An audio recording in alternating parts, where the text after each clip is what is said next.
열왕기상 16장입니다.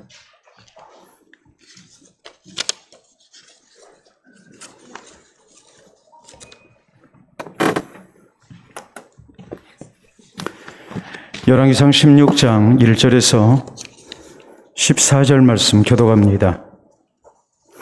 여호와의 말씀이 하나니의 아들 예후에게 임하여 바사를 꾸짖어 이르시되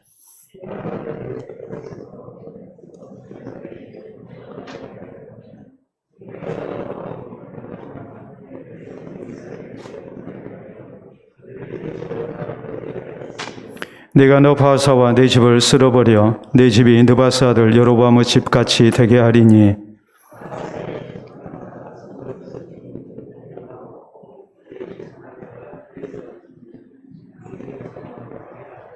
바사의 남은 사적과 행한 모든 일과 권세는 이스라엘 왕 역대지략에 기록되지 아니하였느냐.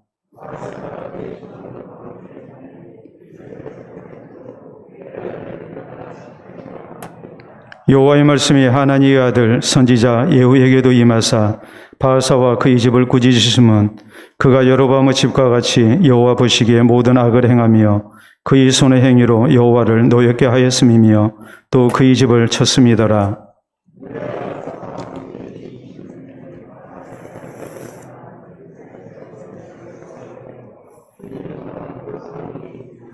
엘라가 드리사에 있어 왕궁 맡은 자 아르사의 집에서 마시고 취할 때에 그 신하 고 병거 절반을 통솔한 지휘관 시므리가 왕을 모반하여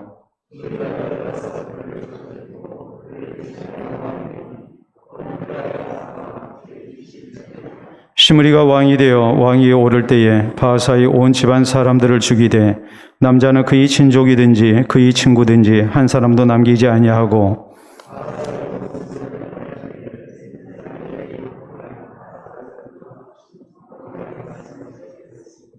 이는 바사의 모든 죄와 그의 아들 엘라의 죄 때문이라.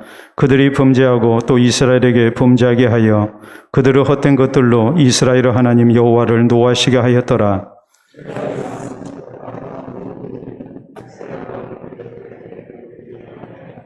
아멘. 기도하고 말씀 받도록 합니다. 하나님 아버지 감사합니다. 우리의 사는 모든 것이 하나님의 은혜 가운데 되어짐을 고백하며 이 시간도 우리가 주를 우러러보게 하시고 또 주께서 베푸신 은혜를 사모토록 해주시오니 감사합니다. 특별히 사랑하는 가정에 베푸신 귀한 생명을 인하여 이 시간 주 앞에 예물로 영광을 돌려드리며 또 우리 하나님께서 베푸신 은혜를 기억하여 주를 향한 헌신 속에 우리 주님 앞에 드려지는 손길을 하나님 이 시간도 기억해 주시옵소서. 허락하신 귀한 생명이 믿음의 자손되게 하시고 사랑하는 가정에 믿음의 대를 이어가는 신실한 하나님께서 주신 생명 되기를 원합니다. 디모데처럼 이제 하나님께서 주신 귀한 은혜가 그 조상적부터 계속되게 하시사 믿음의 대를 이어가는 중 하나님 앞에 귀하게 쓰임받는 아름다운 생명 되도록 앞으로의 자라난 모든 과정에 우리 주님 같이 하여 주시고 또 기도의 성김 속에 하나님의 아름다운 응답을 나타내 주시옵소서. 이 시간도 부족한 종을 통하여 주의 말씀을 선포케 하시니 감사합니다. 예수 그리스도의 심장으로 사랑하는 성도들의 신앙 성숙을 사모하며 주의 말씀을 증거할 때에 예수 그리스도의 형상이 우리 가운데 이루어지게 하시고 우리가 주의 말씀을 따라 사는 가운데 이 시대에 진실된 그리스도인으로 인정받으며 살아갈 수 있도록 도와주시옵소서.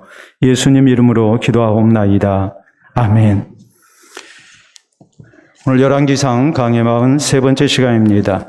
우리 역사를 보면 고려시대에서 이제 조선시대로 넘어갑니다. 이때를 가리켜서 이제 역성혁명이라는 이런 이제 말을 씁니다. 바뀔 역자의 성시성사. 다시 말해서 고려시대는 왕씨가 이렇게 다스리던 그런 시대입니다. 고려 왕조가 이제 왕건의 후예들이 왕씨가 계속해서 왕위를 이어간 거죠. 그런데 이성계에 의해서 역성혁명이 일어났고 이제 성씨가 바뀌는 그런 왕조가 이제 시작이 된 겁니다. 그렇기 때문에 이것을 역성혁명이다 이렇게 이제 얘기를 합니다. 우리가 남유다와 북이스라엘의 그런 관계 속에서 왕위가 어떤 식으로 변천되어 갔는가 이것을 보면은 남유다는 역성혁명이 아닌 다윗의 자손들이 계속해서 이스라엘의 왕이 오르게 됩니다. 하나님께서 다윗의 왕조를 이렇게 굳건히 지켜주시겠다고 약속하신 대로 이 남유다는 그 왕이 잘했든지 못했든지 어찌하든지 간에 이제 다윗의 자손들이 계속 왕위에 올랐습니다. 그런데 북이스라엘은 그렇지를 아니하죠. 북이스라엘은 계속해서 역성혁명이 일어나는 겁니다. 먼저 여로보암이 왕이었지만은 여로보암이 22년을 통치하고 이제 그 아들 나답이 2년 동안 이렇게 왕이 있었습니다. 그런데 신하인 바하사에 의해서 이렇게 반역이 일어났고 이 바하사가 이제 24년 동안 이렇게 왕위를 지키게 됩니다. 그리고 그의 아들 엘라가 또 2년을 지키게 되죠. 그러니까 여로보암의 왕가가 이제 무너지고 이 바하사의 왕가가 이어지는 거예요. 우리로 말하자면 역성혁명이 일어난 거예요. 이 바하사의 왕가도 오래가지를 못합니다. 이 바하사가 24년 그리고 그의 아들이 2년 이렇게 통치를 하고 난 다음에 우리가 성경을 보면 시므리라는 사람에 의해서 또 모반이 일어납니다. 역시 역성혁명입니다. 시므리는 불과 7일 동안 왕이 있었고 그리고 그의 또 다른 이제 세력인 오므리에 의해서 이렇게 시므리는 죽임을 당하고 그리고 또 이제 왕위가 이렇게 또 바뀌게 됩니다. 이렇게 남유다는 하나님의 언약을 따라서 다윗의 자손이 계속해서 왕위를 이어갈 수 있었지만 북이스라엘은 우리로 말해서 계속해서 역성혁명이 일어난 거예요. 그래서 잘 가면 한 4대, 안 그러면 대개 2대, 아니면 당대에 이렇게 모반을 당해서 이제 죽임을 당하고 왕위가 바뀌는 이런 역사가 계속해서 반복이 됩니다. 우리는 지난 시간에 여로보암 집안이 왕가가 멸망을 당한 내용에 대해서 말씀을 살폈습니다. 신하인 바하사의 모반을 통해서 역성혁명이 일어난 거죠. 그뿐만이 아니라 이 모든 것은 하나님께서 선지자를 통해서 경고하신 대로 이것이 하나님의 말씀이 성취된 사실이었다. 이렇게 성경은 증거를 했습니다. 오늘 성경 말씀은 이제 바하사가 이렇게 왕권을 잡고 난 다음에 그가 역시 여로보암처럼 이렇게 우상을 숭배하고 또 하나님 앞에 패하게 나오니까 하나님께서 선지자 예후를 시켜서 저에게 이제 경고하십니다. 너 이런 식으로 하면은 여로보암의 집안처럼 멸망당한다. 이렇게 했음에도 불구하고 이제 바하사가 죽고 난 다음에 그러니까 24년 동안 왕이 있고 그리고 그가 죽고 난 다음에 그의 아들 엘라가 이렇게 왕이 올랐습니다. 그런데 불과 2년이 지나고 난 다음에 신하인 시므리의 모반에 의해서 이제 멸망을 당했다라는 것이 오늘 성경에 있는 내용입니다. 자, 이 역성혁명을 통해서 오늘 성경 말씀 우리 하나님께서 이 역사 속에 무엇을 강조하고 계시는가? 이것이 오늘 성경 말씀의 아주 중요한 내용들입니다. 먼저 오늘 성경은 하나님의 절대 주권이 무엇인가에 대해서 분명하게 말씀을 하십니다. 자, 거기 1절 이하에 있는 말씀을 보면 여호와의 말씀이 하나님의 아들 예후에게 임하여 바하사를 꾸짖어 이르시되 내가 너를 티끌에서 들어 내 백성 이스라엘 위에 주권자가 되게 하였거늘 내가 여로보암의 길로 행하며 내 백성 이스라엘에게 범죄하게 하여 그들의 죄로 나를 노엽게 하였은즉이라고 말씀을 하시죠. 자, 바하사 입장에서는 자기가 목숨을 걸고 이렇게 반역을 했습니다. 그래서 쿠데타를 일으켜서 정권을 잡았습니다. 왕권을 잡았습니다. 그러니까 내가 잘나고 내가 목숨 걸고 모험을 해서 내가 왕권을 질 수 있었다고 이렇게 생각할 수 있는데 하나님께서는 뭐라고 말씀하시냐면 내가 너를 티끌 가운데서 일으켜서 이렇게 왕이 오르게 하지 않았느냐 이렇게 말씀을 하셔서 하나님께서 이 역사를 주장하고 계셨음을 하나님은 분명히 선포를 하십니다. 다시 말해서 지금 바하사가 이스라엘의 주권자가 됐지만은 실제적으로 이스라엘의 주권자는 누구였는가 했을 때 하나님이신 것을 하나님께서 강조를 하신단 말이에요. 여로보암의 집안을 망하게 하시고 그리고 바하사를 들어서 이 티끌 같은 존재인 바하사를 들어서 이스라엘의 주권자가 되게 하신 것, 이스라엘의 왕이 되게 하신 것, 그것은 바하사가 잘나고 똑똑해서 바하사가 이렇게 엄청난 일을 해가지고 성공해서 되어진 일이 아니고 이 모든 일의 배후에는 이스라엘의 주권자 되신 세상의 주권자가 되시는 하나님께서 이 모든 일을 주장하신 가운데 되어진 일이라고 하나님은 먼저 강조를 하십니다. 그런데 이 하나님을 경외하지 않는 겁니다. 하나님을 섬기지 않는 겁니다. 우상을 숭배하는 겁니다. 그러니까 하나님께서 이제 이 바하사를 벌하실 것을 이렇게 말씀을 하시죠. 하나님만이 이스라엘의 주권자고 온 세상의 주권자가 되시는 분인데 이 하나님이 나를 들어서 이스라엘의 왕이 되게 하셨는데 그렇다면 나는 뭐 해야 되겠습니까? 더구나 전임자인 이 여로보암의 집안이 하나님의 경고를 무시하고 이렇게 우상을 숭배하고 하다가 하나님이 경고하신 대로 이렇게 멸망을 당했는데 이런 것을 생각하면 하나님이 나를 이렇게 세우셨구나 생각을 하고 이 하나님을 경외해야 하고 하나님만을 의지해야 하고 하나님만을 높여야 한단 말이에요. 그런데 이 바하사가 그렇게 하지 아니한 것을 하나님께서 지적을 하세요. 그리고 이어진 3절 4절에 있는 말씀을 보면 내가 너 바하사와 내 집을 쓸어버려 내 집이 느바세 아들 여로보암의 집같이 되게 하리니 바하사에게 속한 자가 성읍에서 죽은즉 개가 먹고 그에게 속한 자가 들에서 죽은즉 공중의 새가 먹으리라 하셨더라 라고 말씀을 하셔서 하나님은 앞으로 전개되는 모든 역사 또 앞으로 이제 모반이 일어나게 될 것이고 그래서 또 왕조가 바뀌게 될 텐데 이 모든 것은 하나님이 하시는 일인 것을 분명하게 선포를 하십니다. 내가 할 것이다. 하나님은 이렇게 말씀을 하시거든요. 바하사는 내가 왕권을 잡았다고 생각을 했어요. 근데 하나님 하시는 말씀이 네가 잡은 게 아니라 내가 허락해서 네가 왕이 된 거라고 말씀을 하세요. 근데 네가 나를 경외하지 않고 나를 섬기지 않고 이 전 왕가였던 여로보암의 집안처럼 이렇게 우상이나 숭배하고 하나님을 대적하고 하니까 하나님께서 여로보암의 집에 내린 그런 재앙을 벌을 너희 집안에도 나타내실 것이라고 이렇게 말씀을 하시면서 내가 한다고 이렇게 계속해서 강조를 하신단 말이에요. 그렇기 때문에 이 이스라엘의 역성혁명을 통해서 우리가 알아야 할 일은 뭐냐 했을 때에 이 배후에는 하나님이 계신다는 사실과 하나님만이 절대 주권 속에서 우리를 다스리고 계심을 우리가 명심해야 한다는 사실이에요. 여러분, 성경은 우리가 잘 아는 대로 잠언 16장 9절에 사람이 마음으로 자기의 길을 계획한다 할지라도 그 걸음을 인도하시는 여호와시라고 이렇게 분명히 강조합니다. 하나님께서 우리의 모든 삶을 주장하고 계신다고 이렇게 말씀을 하십니다.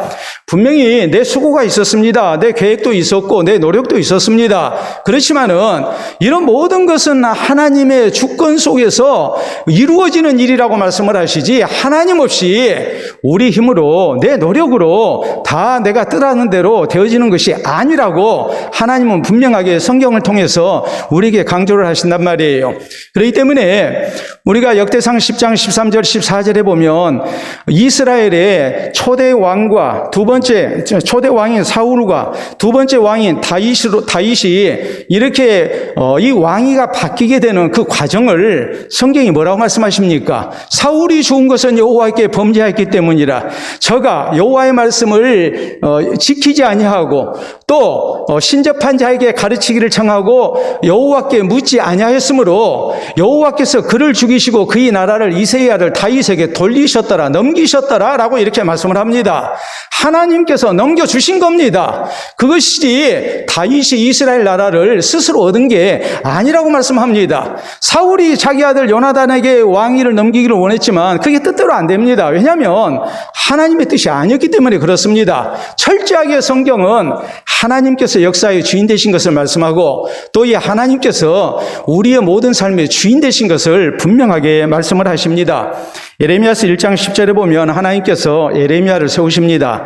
그리고 에레미야를 통해서 남유다뿐만이 아니라 이제 인근에 있는 이방 나라까지 세상 나라에 그런 역사가 어떻게 변할 것인가, 민족과 나라의 흥망성쇠가 어떤 식으로 전개될 것인가에 대해서 애언케 하십니다. 그때 하나님께서 에레미야에게 주신 말씀은 이것이었습니다. 보라, 내가 오늘 너를 여러 나라와 여러 왕국 위에 세워 내가 그것들을 뽑고 파괴하며 파멸하고 넘어뜨리며 건설하고 심게 하였느니라라고 말씀을 합니다. 여러분, 에레미야가 하나님의 말씀을 받아서 여러 민족과 왕국, 나라의 흥망성쇠에 대해서 예언을 할 텐데 그런 모든 것이 다 역사 속에서 그대로 성취가 될 것입니다. 그렇기 때문에 하나님은 하시는 말씀이 여러 민족과 왕국의 그런 흥망성쇠를 심고 뽑고 무너뜨리고 하는, 파멸시키고 하는 이런 모든 것들을 에레미야가 하나님의 말씀을 받아서 외친 대로 하나님이 이루실 것이라고 이렇게 말씀을 하고 계신단 말이에요. 그렇기 때문에 우리가 기억해야 할 일은 뭐겠습니까? 우리의 삶의 주인은 하나님이신 것을 우리가 잊지를 말아야 해요. 우리가 잘 알잖아요. 이 에스라스 1장에 보면 이스라엘 백성들이 70년 동안 바벨론에서 포로 생활을 할 때에 하나님께서 이 바벨론을 무너뜨리시고 뒤이어서 바사 제국, 페르시아 제국을 일으키십니다. 그리고 페르시아의 고레스 왕이 오르자마자 이제 왕명을 내리게 되죠. 그것은 뭐냐면 이 이스라엘 백성들의 고국 귀한 영이었어요. 다 고국으로 돌아가서 여호와의 성전을 재건하라는 그런 명령을 내리거든요. 왕명을 내렸거든요. 근데 거기에 대해서 성경은 뭐라고 말씀하시는가? 여호와께서 고레스의 마음을 감동시키셔서 그래서 이 왕명을 내리게 했다. 그래서 이스라엘 백성들이 하나님의 언약대로 70년 만에 고국으로 귀환하게 됐고 무너진 성전을 재건하게 됐다고 성경은 말씀합니다. 왕의 마음까지도 하나님이 다 주장하시는 거란 말이에요. 우리가 이것을 생각하면 우리는 정말 겸손해야 하고 내 삶의 주인이 하나님이신 것을 우리가 기억을 하고 이 하나님을 높이고 하나님을 의지하고 사는 성도가 돼야 됩니다. 우리가 일반적으로 그렇죠. 세계를 움직이는 백인 혹은 대한민국을 움직이는 백인 해가지고 세계 역사 가운데 크게 영향을 끼치는 이런 100명 또 대한민국 역사에 크게 영향을 끼치는 이 시대를 이끌어가는 영향력 있는 100명 이런 식으로 선정을 합니다. 정치인이랄지 혹은 기업인이랄지 학자 혹은 예술하는 사람들 이런 등등의 사람들이 이렇게 거명이 됩니다. 물론 그렇습니다. 그 사람들이 사회의 각 중요한 부분에서 상당한 영향력을 이렇게 행사하고 있다는 것을 우리가 부인하지 못합니다. 대통령의 말 한마디에 의해서 또 많은 것들이 바뀌게 될 것이고, 그러지 않겠습니까? 또 기업 총수에 의해서 또 이 나라의 경제에 상당한 영향을 끼치게 되겠죠. 이런 것을 생각하면 이 사람들이 이 시대를 이렇게 변화시키고 이끌어가는 영향력 있는 사람이면 틀림이 없습니다. 그러나 우리는 뭘 믿어야 합니까? 이런 사람들까지도 살아계신 하나님이 주장하고 계신다는 것을 우리는 믿어야 합니다. 하나님께서 모든 것을 하나님의 선하신 뜻대로 주장해 나가고 계십니다. 이것을 우리는 고백을 하면서 이 하나님의 절대 주권을 인정하는 사람이 돼야 돼요.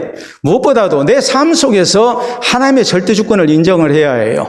내가 원하는 대로, 내가 뜻하는 대로, 내가 계획한 대로, 내가 노력한 대로 세상의 모든 일이 되어지고 또 나 가는 길이 결정되어지는 것이 아니라 하나님께서 내 발걸음을 주장하고 계신다는 것을 우리가 겸손히 인정하면서 이 하나님 의지하고 또 하나님의 은혜를 구하고 또 하나님의 선한 인도를 구하는 성도가 되어야 됩니다. 그래서 우리가 하나님 앞에 합당한 모습으로 살아서 하나님께서 우리를 더욱 사랑해 주시고 우리 가는 길을 선한 길로 인도해 주시는 이런 복됨을 누리는 하나님의 백성들이 우리 모두 될 수 있기를 바랍니다.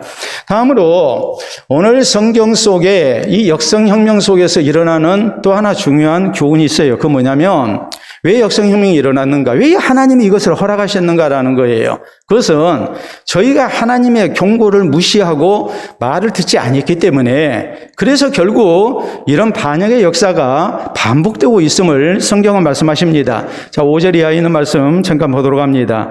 바하사의 남은 사적과 행한 모든 일과 권세는 이스라엘 왕 역대지략에 기록되지 아니하였느냐? 바하사가 그의 조상들과 함께 자매 드르사에 장사되고 그의 아들 엘라가 대신하여 왕이 되니라. 여호와의 말씀에 하나님의 아들 선지자 예후에게도 임하사 바하사와 그의 집을 꾸짖으심은 그가 여로보암의 집과 같이 여호와 보시기에 모든 악을 행하며 그의 손행위로 여호와를 노엽게 하였음이며 또 그의 집을 쳤음이더라 라고 이렇게 말씀합니다. 자, 하나님께서 분명히 경고를 하셨습니다. 경고를 하셨는데 선지자 예후를 시켜서 경고하셨음에도 불구하고 말을 듣지 않는 겁니다. 더더욱 안타까운 것은 자기 전 왕조였던 여로보암 왕조가 어떻게 망했는지를 바하사가 분명히 봤단 말이에요. 하나님께서 여로보암이 우상 숭배하고 잘못하고 하니까 이제 그의 아들 나답 시대에 이렇게 하나님께서 이 여로보암에게 경고한 대로 하나님의 무서운 진노가 임한 거거든요. 그래서 바하사가 하나님의 도구로 쓰임받아서 역성혁명을 일으켰어요. 그래서 왕권을 쥐게 됐어요.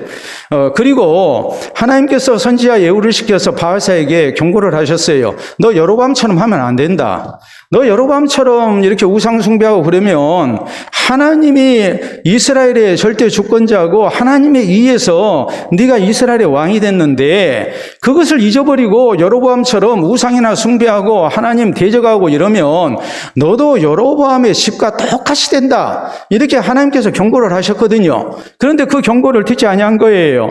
특히 그의 아들 엘라는 우리가 8절 이하에 있는 말씀 잠깐 보도록 합니다. 유다의 아사왕 제26년에 바하사의 아들 엘라가 디르사에서 이스라엘의 왕이 되어 2년 동안 그 왕이 있으니라. 엘라가 디르사에 있어 왕국 맡은 자 아르사의 집에서 마시고 취할 때에 그 신하 곧 병거 절반을 통솔한 지휘관 시므리가 왕을 모반하여 시므리가 들어가서 그를 쳐 죽이고 그를 대신하여 왕이 되니 곧 유다의 아사왕 제27년이라 라고 이렇게 말씀을 합니다. 자, 여러분 생각을 해보세요. 분명히 하나님께서 선지자 예후를 시켜서 이렇게 자기 아버지 바하사에게 경고를 했어요. 여로보암의 집안이 우상 숭배하고 하나님 무시하고 하다가 이렇게 하나님의 심판으로 이제 망하지 아니했느냐. 바하사 너도 마찬가지다. 네가 만약에 여로보암과 똑같이 우상이나 숭배하고 하나님 경외하지 않고 하면 역시 너희 집안도 하나님께서 망하게 하실 것이다. 이렇게 경고를 하셨거든요. 자, 그러면 우리가 한번 생각을 해보세요.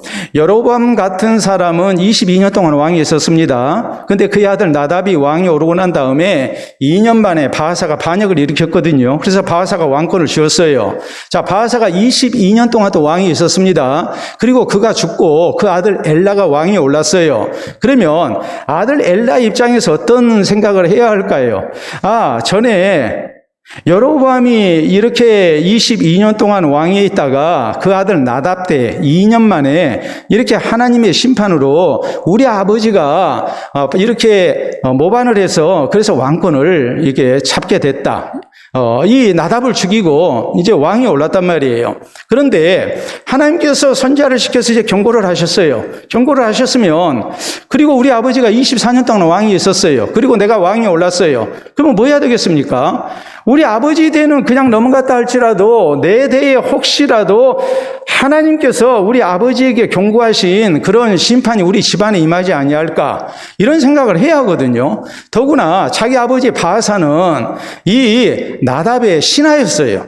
나답의 신하로서 반역을 일으켜서 나답을 죽이고 왕권을 쥔 사람이에요. 그러면 엘라 입장에서 무슨 생각을 해야 되겠습니까? 내가 아버지의 뒤를 이어서 이렇게 왕이 올랐지만 하나님께서 선지자를 통해서 경고하신 말씀이 이렇게 전 왕대에 그대로 나타난 것을 보면은 혹시 내 대에 하나님의 이런 무서운 경고가 현실로 나타나지 아니할까 이렇게 생각하면서 사실 누구를 의심해야 합니까? 모반을 일으킬 만한 그런 핵심 세력들, 이 병권을 쥐고 있는 사람들, 이런 사람들을 경계해야 할 그런 마땅한 모습이 있어야 했거든요. 그런데 경계를 소홀히 한 겁니다. 오늘 성경은 뭐라고 말씀했습니까? 왕국 맡은 자 아르사의 집에서 마시고 취할 때에 신하 곧 그 병거 절반을 통솔하는 신하 시므리가 지휘관 시므리가 이렇게 반역을 했다. 이렇게 성경 말씀이 기록되고 있어요. 경계해야 함에도 불구하고 경계하지 아니했습니다. 조심해야 하는데 그 경고를 무시했습니다. 그리고 마땅히 어떤 의미로 보자면 시므리라는 사람을 이렇게 주위에서 봤어야 했죠. 그런데 술 마시고 엉뚱하지 됐어요. 그러다가 결국 이렇게 모반을 당하게 됐고 목숨을 내놓게 됐고 왕위를 내놓게 됐단 말이에요. 여러분 이 일을 놓고 성경은 또 이어서 11절 이하 이렇게 말씀을 해요. 시므리가 왕이 되어 왕이 오를 때에 바하사의 온 집안 사람들을 죽이되 남자는 그의 친족이든지 그의 친구든지 한 사람도 남기지 아니하고 바하사의 온 집을 멸하였는데 선지자 예후를 통하여 바하사를 꾸짖으신 여호와의 말씀같이 되었으니 이는 바하사의 모든 죄와 그의 아들 엘라의 죄 때문이라. 그들이 범죄하고 또 이스라엘에게 범죄하게 하여 그들을 헛된 것들로 이스라엘의 하나님 여호와를 노하시게 하였더라라고 이렇게 말씀을 하고 있죠. 여러분 분명히 하나님께서 바하사에게 경고한 대로 이렇게 모든 일이 다 그대로 이루어졌다. 경고를 했음에도 불구하고 그 경고를 무시하더라. 무시하니까 결국은 그 경고가 단순한 공갈이 아니라 위협이 아니라 이렇게 역사 속에 현실로 나타나는 일이 되고 말았다. 성경은 이렇게 우리에게 강조를 합니다. 여러분 그렇기 때문에 우리가 하나님의 말씀을 귀히 여기고 또 하나님께서 우리에게 경고하실 때 이런 것에 대해서 우리가 주의하고 또 우리의 바른 신앙생활을 위해서 우리가 더욱더 하나님 앞에 바로 서고자 노력하는 것 이것이 얼마나 필요하고 중요한 일인가를 잊어서는 안 됩니다. 여러분, 솔로몬에게 하나님께서 아이야 선지자를 통해서 2번이나 경고를 하셨습니다. 너 그렇게 이방 여인하고 결혼해서 우상이나 숭배하고 그러면 네 나라 내가 그대로 안 놔둘 것이다. 하나님께서 경고하셨습니다. 2번이나 경고했는데 그 지혜로운 솔로몬이 선지자를 통해서 하나님이 주신 경고를 듣지를 아니한 겁니다. 그러니까 결국에 뭐 하게 됩니까? 이렇게 망하고 말죠. 나라가 둘로 나뉘고 말죠. 느부갓네살 왕이 자기가 세상을 다스리는 왕이라 생각하고 하나님 무시하고 이렇게 교만해합니다. 하나님께서 꿈을 꾸게 하시고 다니엘이 그 꿈을 해석을 합니다. 그 해석의 내용은 왕이 하나님을 이렇게 경외하지 않고 왕위에 계시는 하나님을 높이지 아니하니까 하나님께서 이렇게 왕을 징벌하시기로 했습니다. 그러니까 왕이시여 이제 왕께서 긍휼을 베푸신 가운데 백성들 가난한 자들 구제하기 위해서 혹 이런 포악한 정치를 그만두시고 하나님 경외하고 통치를 바로 해야 합니다. 그래야 하나님께서 그 경고대로 하지 아니하실 겁니다. 라고서 하나님의 말씀을 전했어요. 느부갓네살이 그래야 되겠다 하고서 그가 이 다니엘의 말을 따르죠. 근데 성경은 뭐라고 말씀하냐면 12달이 지난 후에 느부갓네살이 바벨론 성읍을 보고서 이 큰 성 바벨론을 내가 건설했다 그랬거든요. 그러면서 자기를 높인 거예요. 그때 하늘에서 소리가 들리고 느부갓네살 왕은 정신병자가 돼서 짐승처럼 이렇게 광야에서 7년 동안 이렇게 비참한 삶을 사는 그런 징벌을 받게 됩니다. 여러분, 처음에는 말 잘 들었어요. 그런데 1년 지나고 나니까 다시 옛날로 돌아간 거예요. 이것이 느부갓네살에게 무서운 하나님의 심판을 가져왔음을 성경은 말씀을 해요. 여러분, 우리 예수님의 제자들은 안 그랬습니까? 예수님께서 분명히 말씀하시죠. 십자가 실 일을 두고 이것은 예수님께 큰 고난이지만 제자들에게도 무서운 시험이잖아요. 지금까지 3년 동안 예수님 열심으로 따라다녔는데 예수님이 원수들에게 잡히시고 그리고 십자가에 달려 죽으신다고 했을 때 제자들이 얼마나 충격이 크고 이것이 신앙생활에 위협이 되겠습니까? 그러니까 예수님께서 이제 말씀을 하시죠. 너희가 나를 버리고 다 도망가게 될 것이다. 그럴 일 없다고 그래요. 더구나 베드로 같은 경우는 다 주를 버리고 도망간다 할지라도 나는 오게도 죽는 데까지 내가 주님을 따르겠습니다 하고서 호언장담합니다. 예수님 말씀하십니다. 아니다. 너는 오늘 밤 다 굴기 전에 나를 3번 부인하게 될 것이다 그랬어요. 이 말씀을 듣고도 절대 그런 일 없을 거라고 그래요. 예수님이 거짓말한 겁니까? 절대 아니죠. 자, 예수님께서 이 문제를 놓고 이제 기도하십니다. 십자가 진리를 두고 기도를 하시는 거예요. 그때 예수님은 제자들, 가룟 유다를 제외한 11명의 제자를 겟세마네 동산에 같이 데리고 가셨습니다. 겟세마네 동산은 예수님께서 평상시에도 습관을 따라서 기도하는 장소였습니다. 제자들 다 압니다. 가룟 유다로 알았습니다. 그렇기 때문에 예수님을 잡을 군인들 데리고 그리 찾아온 거죠. 이때 무슨 일이 벌어집니까? 예수님은 아버지 할만하셔도 이 잔을 내게서 지나가게 하시옵소서. 그러나 내 원대로 마시고 아버지 원대로 되기를 원하나이다 하면서 피땀을 쏟으시며 기도하십니다. 그때 예수님이 제자들이 하셨던 말씀은 이것이었어요. 너희도 시험에 들지 않게 기도해라. 특별히 예수님은 핵심 세 제자인 베드로와 야고보와 요한을 가까이 있게 하셔서 예수님이 어떻게 기도하시는가를 생생하게 보게 하시고 듣게 하셨습니다. 그런데 이 제자들 뭐합니까? 졸고 자죠. 예수님이 오셔서 깨우십니다. 너희가 마음에는 원이로되 육신이 야가도다. 그러나 유혹받지 않도록 기도해야 한다. 깨워주셔도 소용없습니다. 계속 그냥 조는 겁니다. 여러분, 사실 우리가 자라온 모든 과정을 생각해 보세요. 내가 공부를 더 잘할 수 있었는데 공부를 안 했습니다. 또 내가 더 바르게 살 수 있었는데 내가 바르게 살지를 못했습니다. 여러분, 그 모든 것이 누구 책임이라고 생각합니까? 부모님이 내게 교훈을 안 하셨습니까? 선생님이 공부 열심히 하라고 교훈 안 하셨습니까? 다 했죠. 했는데 우리가 안 들은 거예요. 너 공부 안 하면 나중에 후회한다. 그런 말을 우리가 안 들은 거지 말씀을 안 하신 게 아니에요.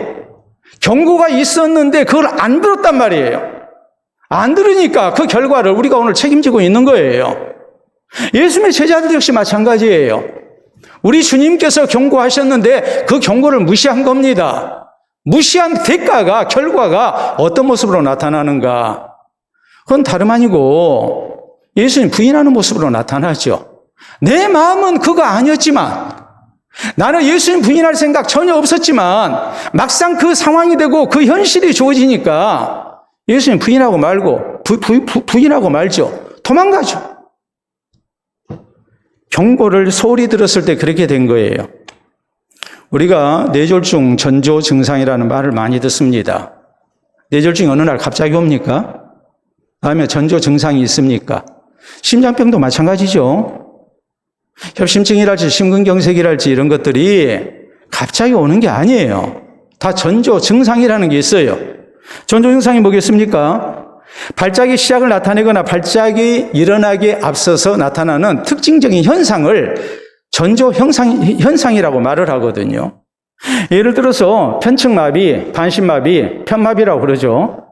한쪽 이쪽이 손을 놀리고 하는 것이 부자유스럽다 할지, 혹은 안면이 한쪽이 마비가 된다 할지, 혹은 의식장애랄지, 언어가 어눌해진다 할지, 언어장애입니다. 혹은 시각장애, 이걸 복시현상이라고 그러죠. 사물이 겹쳐서 보이는 거. 그 외에 어지럼증, 또 두통, 구토, 이런 현상들이 자연히 뇌졸중 전조 증상이에요. 심장병의 전조 증상은 뭐겠습니까? 가슴 흉통이죠. 이게 어느 날 갑자기 나타나는 게 아니라 사전에 여러 차례 전조 증상이 나타나요. 그때 조심을 해야 한단 말이에요. 전조 증상이 뭐겠어요? 우리 몸이 아프다는 경고예요. 지금 조치를 취하지 아니하면 큰일 난다는 경고란 말이에요. 우리 몸이 보내는 신호예요.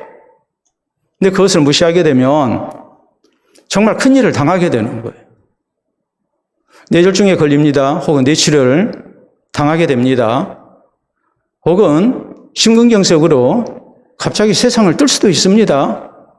전조 증상이 나타나면 3시간 이내에 곧바로 골든타임이라 해서 병원에 가야 합니다. 뇌졸중은 3시간, 심장 쪽은 1시간이에요. 가슴 흉통이 나타나면 1시간 이내에 병원에 가야 해요. 그 시간을 골든타임을 놓치게 되면 정말 큰 일을 당할 수가 있어요. 하나님의 말씀이 우리에게 경고하는 것을 우리가 소홀히 들어서는 안 돼요. 무섭게 알아들어야 한단 말이에요. 여로보암의 집안이나 바하사의 집안이나 하나님의 경고가 없었던 게 아니에요. 경고가 있었어요. 무서운 경고였어요. 그리고 여로보암의 집안에 그 아들 나답 때에 하나님께서 경고하신 대로 하나님의 무서운 진노가 임했어요. 그걸 봤어요. 내가 하나님의 도구로 쓰임받아서 왕이 올랐어요. 근데 똑같은 짓을 하는 거예요. 선지자를 통해서 경고하십니다. 그런데도 그 말을 무시합니다. 결국은 뭐였습니까? 똑같은 일을 당하고 마는 거죠. 여러분, 우리가 이런 경우 정말 있을 것 같아요. 우리 성도들 가운데 정말 말 안 듣는 남편한테 그런 얘기를 했을 수도 있을 것 같아요. 한번 봐보세요. 여러분 사진을 보시게 되면, 여보, 걱정 말고 담배 실컷 피워. 우리 암보험 들어놨어. 처자식 일동. 얼마나 말을 안 들으면 저렇게까지 하겠습니까? 우리가 하나님의 말씀 앞에 하나님께서 우리를 꾸짖으시고 또 우리에게 경고하시고 또 우리에게 하나님을 향한 바른 신앙을 회복하라고 말씀하실 때 우리가 그 말씀을 아프게 들어야 해요. 그 말씀 우리가 소중하게 들어야 해요. 그리고 우리가 바른 신앙생활을 힘써야 해요. 그것이 우리를 살게 하는 길이라는 것을 우리가 잊어서는 안 됩니다. 자, 세 번째로 우리가 또 하나 생각할 말씀이 있어요. 그 뭐냐면 사실 북이스라엘은 하나님의 뜻을 거스리고 있는 백성들입니다. 여로보암이 22년 동안 왕이 있었고 나답이 2년 동안 있었어요. 자, 그럼 24년이죠. 바하사가 24년 동안 왕이 있었고 그 아들 엘라가 또 2년 왕이 있었어요. 그러면 도합 50년이에요. 50년 동안 계속해서 하나님을 대적하고 있는 백성들이에요. 그런데 하나님께서는 50년 동안을 기다려주신 거예요. 북이스라엘도 하나님의 백성이기 때문에 이들이 우상을 숭배하고 하나님을 대적하고 있는 것을 하나님께서 계속해서 경고하시고 또 하나님의 징벌을 통해서 저희가 하나님 앞에 바로 서기를 하나님은 기다리고 계셨어요. 여러분, 우리가 사람을 참아주고 기다리는데 얼마나 참아주고 기다릴 것 같습니까? 하나님은 이스라엘 백성들을 지금 엘라 왕 때까지 4대가 지나는 동안 50년을 하나님께서는 기다려주고 계시는 거예요. 이 하나님의 끝없는 자비와 사랑, 또 하나님의 용서와 긍휼을 우리가 깨달아야 한다는 사실이에요. 여로보암 때 하나님 말씀대로 살지 아니하니까 하나님께서 바로 심판 안 하십니다. 그 아들 나답 때에 심판을 하셨습니다. 나답 다음에 바하사가 역성혁명을 통해서 이제 왕이 올랐습니다. 근데 여로보암과 똑같은 짓을 합니다. 하나님의 선지자 통해서도 경고하십니다. 말 안 듣습니다. 그 아들 엘라가 왕이 오르고 난 다음에 또 하나님께서 이렇게 말씀을 하시기에도 듣지 아니하니까 또 하나님의 경고가 현실로 나타나죠. 이래서 지금 도합 50년이 흘렀거든요. 하나님께서 선지자를 통해서 계속 경고하시고 또 징벌하시고 하는 것은 이스라엘을 하나님 앞에 바로 돌아오게 하기 위한 하나님의 사랑이고 긍휼이었어요. 하나님이 이스라엘을 사랑하지 아니하셨다면 아주 버리셨을 거예요. 그러나 이스라엘도 북이스라엘도 하나님의 백성들이란 말이에요. 그러니까 이 백성들이 하나님 앞에 돌아오도록 하나님께서는 포기하지 아니하시고 계속해서 저희를 경고하시고 또 하나님 앞에 바로 살도록 기회를 주고 계시는 거예요. 여러분, 우리가 하나님 앞에 항상 바르게 살면 얼마나 좋겠습니까마는 그리하지 못한다 할지라도 우리는 하나님은 변함없이 나를 붙들고 계시고 나를 하나님께서는 긍휼히 여기심을 우리는 믿어야 합니다. 그리고 하나님 앞에 돌아오기를 힘쓰는 백성이 돼야 돼요. 우리가 그렇잖아요. 우리 예수님께서 누가복음 15장에 돌아온 아들의 비유를 말씀하십니다. 집 나간 아들. 그 아들 이제 오나 저제 오나 하고 아버지가 날마다 마을 밖으로 나가서 이제 저기에서 누가 오나 내 아들 혹시 오지 않나 하고서 이제 바라보고 있습니다. 여러분, 그런 모습을 본 집에 있는 큰아들은 무슨 생각을 했을까요? 집 나간 자식 뭐하러 기다립니까? 나는 아들 아닙니까? 이렇게 아버지 잘 섬기고 있는 나를 더 사랑하시고 나를 더 소중히 여기셔야지 아버지 가슴에 대못 받고 이렇게 집 나가버린 집안 망신시킨 그 아들 기다려서 뭐합니까? 말은 안 하지만 우리가 큰아들이라면 다 그랬을 거예요. 실제 큰아들은 자기 동생 돌아왔을 때 동생이라고 안 합니다. 아버지 아들이라고 얘기합니다. 내 동생 아니라고 그래요. 아버지가 그러죠. 네 동생이다 그러잖아요. 네 동생이 돌아왔다 그러잖아요. 동네 사람들은 입 달린 사람치고 좋은 얘기 했겠습니까? 아들 오냐 하고 키우더니 저 아들 버릇없이 돼가지고 저렇게 아버지한테 재산 미리 상속받아가지고 집 나가버렸다고. 아, 들리는 소문 보니까 그놈이 아주 못된 짓 다 하고 산다더라고. 그런 얘기하면서 수근수근 하지 않았겠습니까? 밖에 나가서 일하고 오다가 그 아버지가 마을 밖에서 이렇게 먼 산 쳐다보면서 아들 기다리고 있는 모습을 보면 아이고 저 영감 정신 언제 차리나 하면서 혀 끌끌 차고 서로 간에 흉보고 그랬을 거예요. 그래도 그 아버지는 아들을 잊지를 못해요. 아들을 버리지를 못해요. 사람들이 다 그 아들 버리라고 하지만 아버지는 못 버려요. 왜요? 사랑하니까. 내 자식이니까. 그리고 뭐 합니까? 날마다 기다리죠. 드디어 그 아들이 돌아왔습니다. 자기 죄를 깨닫고 돌아옵니다. 깨끗이 용서합니다. 아들의 지혜를 회복시켜 줍니다. 우리 주님께서 이 비유를 통해서 하시는 말씀은 그거예요. 우리가 하나님을 등지고 도망가고 했다 할지라도 세상 사람들이 다 소망 없는 자식이라고 손가락질한다 할지라도 하나님은 우리를 포기하지 아니하신다. 하나님은 우리를 끝까지 사랑하신다. 이 하나님의 자비와 긍휼과 용서를 믿고 우리가 다시 하나님 앞에 돌아와야 한다. 이걸 예수님은 말씀을 하신 거예요. 오늘 우리가 나를 향하신 하나님의 사랑을 믿어야 합니다. 그리고 하나님께서 우리에게 깨우치실 때 우리가 주님 앞에 돌아서기를 힘쓰는 하나님의 백성이 되어야 됩니다. 여러분, 우리가 사진을 찍으면 포토샵이라 해서 뽀샵이라고 그러죠. 사진을 보정을 합니다. 우리 교인 가운데 이제 교회 수첩 사진을 보면 그래도 하여튼 뭐 좋은 사진, 예쁜 사진 아마도 골라가지고 그래서 이제 올려놓으셨을 거예요. 저도 지금 그 사진이 언제적 사진인지는 모르겠어요. 저를 보면은 다 굉장히 젊은 줄 알 거 아니에요. 우리 성도들도 다 뭐 한 10년 전 사진, 15년 전 사진 이렇게 올려놓고 하지 않았겠습니까? 받고 싶은 생각이 없죠. 이왕이면 잘 보면 좋으니까. 근데 요새는 이제 기술이 발달해가지고 이렇게 포토샵을 해요. 뽀샵을 해요. 뽀샵이 얼마나 대단한 건지 한번 우리가 보도록 하겠습니다. 자, 사진 한번 보도록 할까요? 왼쪽은 원판입니다.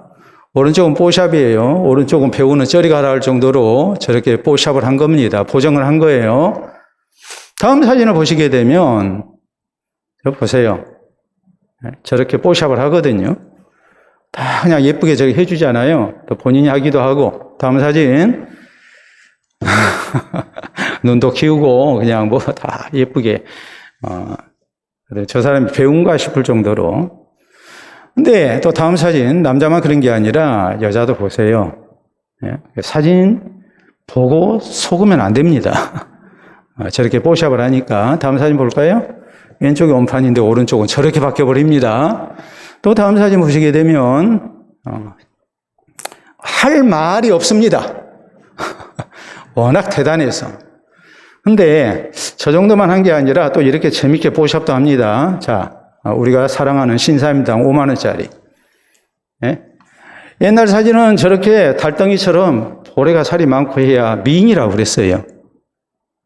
전통적인 우리나라 미인상이잖아요. 근데 저렇게 했는데 요새 젊은 애들이 저건 예쁜 얼굴 아니에요. 그래서 뽀샵을 해요. 이렇게 해요. 저렇게 이쁘게 만들어요. 이쁘게 만드는데, 자, 한번 우리가 다음 사진을 보도록 하겠습니다. 참 예쁘게 생겼죠? 저 원판은 뭐였을까? 궁금하잖아요? 저 원판 아니거든요? 지금까지 여러분에게 원판과 보정 후의 사진을 보여드렸어요. 그런데 저것은 보정 후의 사진이에요. 뽀샵한 사진이에요. 원판은 이렇게 생겼습니다. 순서를 좀 바꿔드릴 건데 그랬나요? 기가 막히죠? 근데 우리가 그러잖아요. 사람이 좀 덜 생긴 데가 있고 좀 보기에 좀 그런 부분이 있으면 저렇게 보정을 해서라도 나를 이쁘게 하고 싶고 또 내가 사진사라면 고객의 얼굴을 좀 더 보정을 해서 예쁜 얼굴로 이렇게 만들어주시고 그러잖아요. 하나님께서 주의 사랑하는 자녀들을 얼마나 귀히 여기시고 아끼시는가라는 것을 우리가 믿어야 해요. 하나님 우리를 예쁘게 보세요. 고슴도치도 제 새끼는 예쁘다고 그러는데 여러분, 하나님께서 하나님의 자녀된 우리 성도들, 예수 그리스도의 핏값으로 사신 주의 자녀들을 얼마나 사랑하시고 아끼시고 소중히 여기시는지 우리가 믿어야 한단 말이에요. 사람도 다른 사람을 혹은 나 자신을 예쁘게 보려고 예쁘게 만들려고 노력하는데 하나님께서 그리스도의 피로 사신 나를, 하나님의 자녀된 나를 하나님께서 버리시겠습니까? 문제는 하나님께서 우리를 책망하시고 우리를 공고하실 때 우리가 그 말씀을 귀담아 듣고 하나님 앞에 돌아오기를 힘써야 한다는 사실이에요. 하나님의 기회가 있을 때 우리가 하나님 앞에 바로 서기를 힘쓰는 주의 자녀들이 되어야 됩니다. 그것이 우리를 살게 하는 길이라는 것을 우리가 잊어서는 안 되고 하나님의 자비와 긍휼의 아름다운 응답이라는 것을 우리가 기억을 해야 합니다. 사랑하는 성도 여러분, 우리가 흔히 듣는 말 가운데 자리가 사람을 만든다라는 말이 있습니다. 사람이 좀 부족해도 그 자리에 있게 되면 능히 감당한다. 긍정적인 측면에서 자리가 사람을 만든다고 얘기를 하죠. 그러나 이 말보다도 이 말이 더 현실적이라는 것을, 또 냉정한 판단이라는 것을 우리는 알아요. 자리가 사람을 만든 게 아니라 사람이 바로 되지 않으면 그 자리가 그 사람 죽는 자리예요. 그 자리에 있으므로 그는 죽어요. 사람이 중요한 거예요. 자리가 사람을 만드는 게 아니라 사람이 먼저 바로 되고 그 자리에 있어야 그 자리값을 하는 것이고 사람값을 하는 겁니다. 하나님께서 여로보암에게 왕위를 허락하셨습니다. 그 아들 나답이 뒤를 잇게 하셨습니다. 바아사가 왕위를 얻었습니다. 그 아들 엘라가 왕위를 얻습니다. 자리가 사람을 만든 게 아니라 그 자리가 그들을 죽이는 자리가 됐습니다. 집안을 망하게 하는 자리가 됐습니다. 왜입니까? 하나님 앞에 바로 되지 아니했기 때문입니다. 우리 역시 마찬가지입니다. 하나님 앞에 바로 돼야 합니다. 우리가 하나님 앞에 바로 되는 그 중요한 조건들이 뭐겠습니까? 내 삶의 주인은 하나님이신 것을 잊지 말아야 합니다. 하나님의 절대 주권을 믿고 우리는 하나님을 높이고 하나님 의지하고 사는 성도가 되어야 됩니다. 뿐만 아니라 하나님께서 우리에게 말씀하실 때 우리가 그 말씀을 소중히 여기고 우리가 잘못됐을 때 하나님의 경고를 받아들이고 우리가 하나님의 사랑과 은총과 긍휼을 믿고 하나님 앞에 돌아서기를 힘쓰는 주의 자녀들이 되어야 됩니다.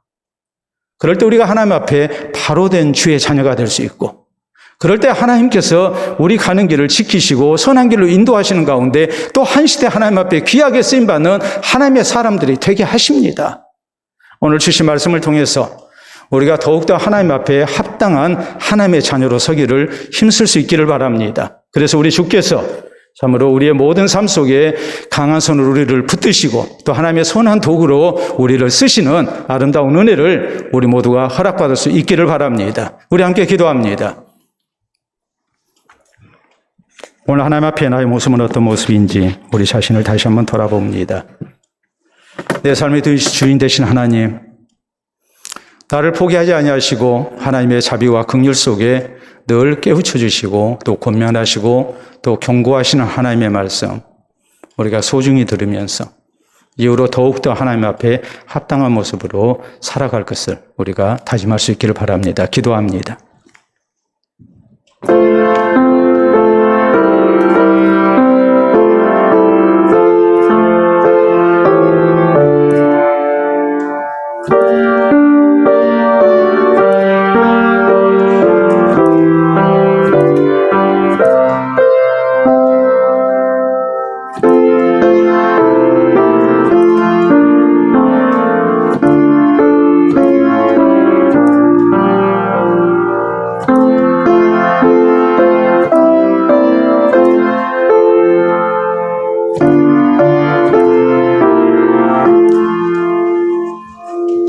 자비로우신 아버지, 은혜를 진심으로 감사합니다. 늘 하나님의 말씀대로 살겠다 다짐하면서도 우리 하나님의 뜻과 상관없이 우리의 의지와 우리의 고집으로 또 살아온 모습으로 살아왔던 우리들, 오늘 또 주의 전에 우리를 부르시고 주의 말씀 앞에 우리 자신을 비춰볼 수 있도록 은혜 주시니 참으로 감사합니다. 겸손한 모습으로 하나님을 경외케 하시고 또한 살아계신 하나님 의지하며 우리 주님과 더불어 살아가고자 하는 우리가 되기를 원합니다. 주신 말씀을 통해서 우리의 신앙생활을 다시 한번 점검하며 하나님 앞에 합당한 모습으로 우리가 살아갈 수 있기를 원합니다. 이 시간도 살아오는 성도들 주께서 권고하신 대로 우리가 그 말씀을 마음판에 새기며 순종케 하시고 더욱더 하나님 앞에 합당한 모습으로 살아가기를 다짐할 수 있도록 인도해 주시고 우리의 다짐이 흐트러지지 아니한 모습으로 삶 속에 나타나게 하여 주시옵소서. 이전보다 더욱더 하나님 경외하며 하나님 의지하고 살아가는 성도들 되게 하시고 주의 말씀 순종하며 하나님 앞에 합당한 모습으로 살고자 애쓰는 우리 되게 해 주시옵소서. 그래서 주님께서 각별히 사랑하시고 이 시대를 위하여 하나님의 강한 손으로 붙드시고 또한 하나님의 선한 도구로 사용해 주시는 은총을 우리 모두가 누리게 하여 주시옵소서. 이 시대 신실한 하나님의 백성으로 하나님 앞에 영광 돌리며 살아가게 하시고 또 하나님의 분복을 누리며 또 많은 사람들에게 우리 하나님의 영광을 선포하며 살아가는 우리 되게 하여 주시옵소서. 감사하오며 예수님 이름으로 기도하옵나이다. 아멘.